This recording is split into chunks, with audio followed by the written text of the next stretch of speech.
Hey guys, welcome back to another episode of Channel Shadow Moses. I'm your host Moses, and today we're going to talk about Biomutant.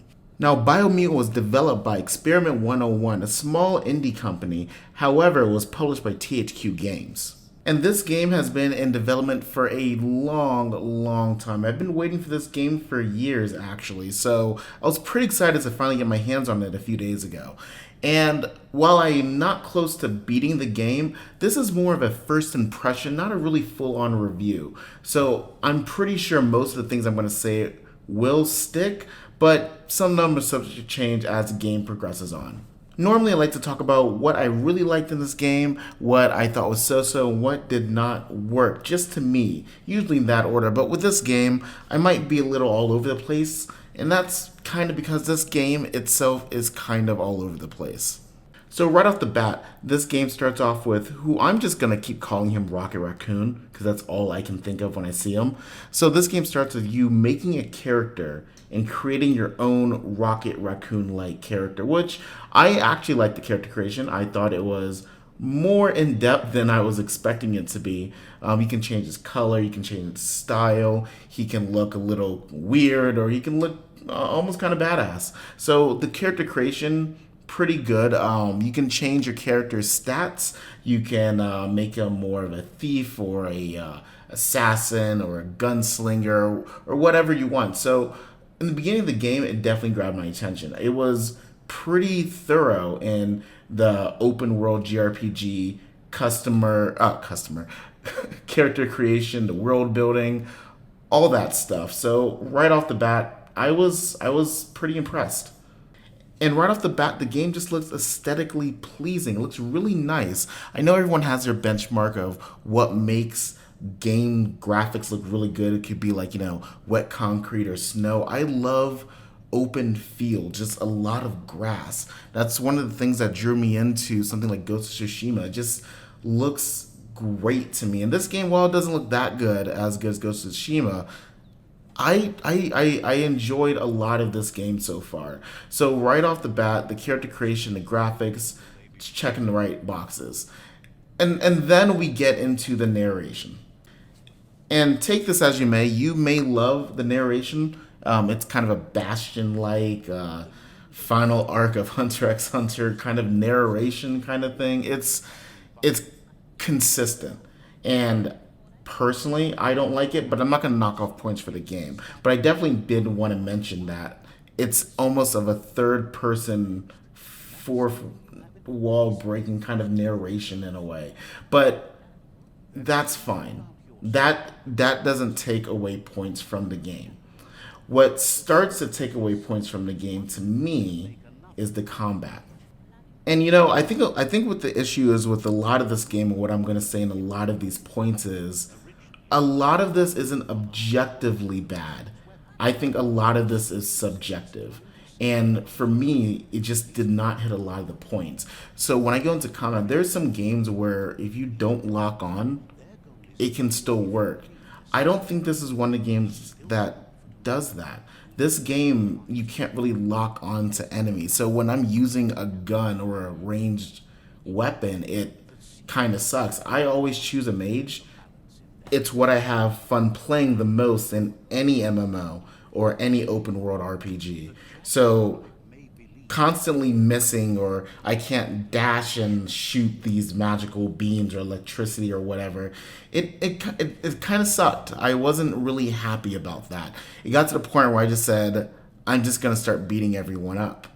And the fact that my mage damage did just as much or slightly more damage than my melee, even though I went full mage, is also a little unnerving.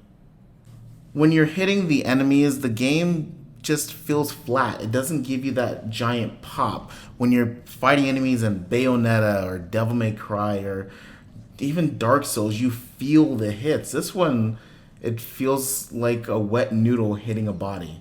That's what it feels like. And then half the times you're not even phased by your attacks.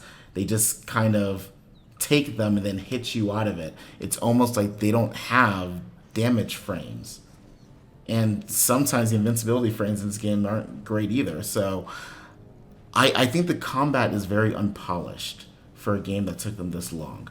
And it's a shame because it's an kind of an action open world RPG, and that's half the game in my opinion. But then if the action isn't going to draw you in, at least there's the story part of it. But I gotta tell you, I am not enthralled with the story at all. I think there's way too many flashbacks. I think a lot of the flashbacks are, in my opinion, unnecessary.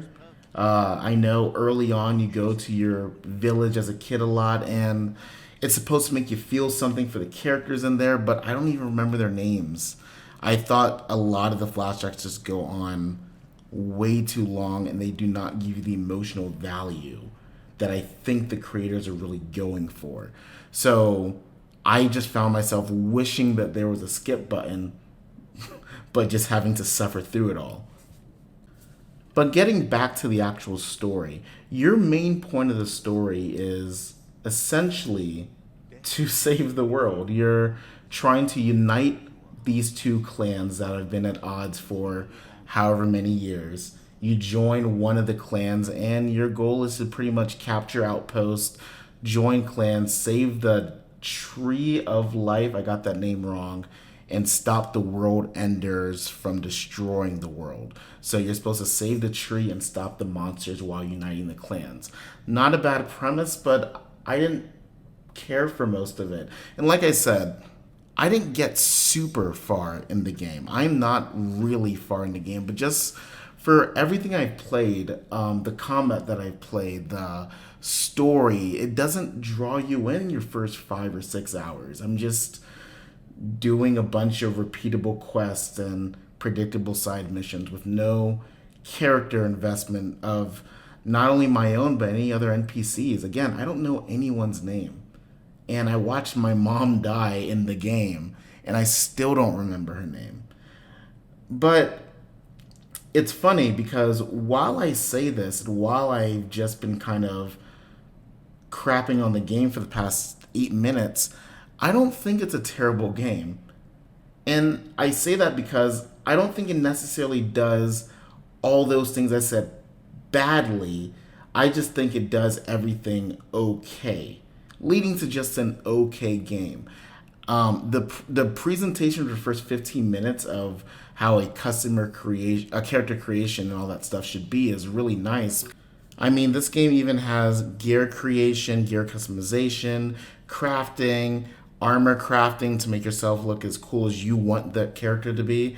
I mean, it even has the raccoon, when you mark a waypoint, he pees on the waypoints to mark it and he knows to come back to it. I think that's genuinely funny and clever. I actually laugh when that happened. But it doesn't have enough redeemable moments in the game to make me really fall in love with it. Because to be honest, that is my most memorable moment of the game. So while the game has a lot of good moments with the character creation, the gear customization, and the graphics, when it comes to the combat, when it comes to the narration, when it comes to the actual story itself, it's just not doing it for me. And like I said, maybe all that stuff picks up.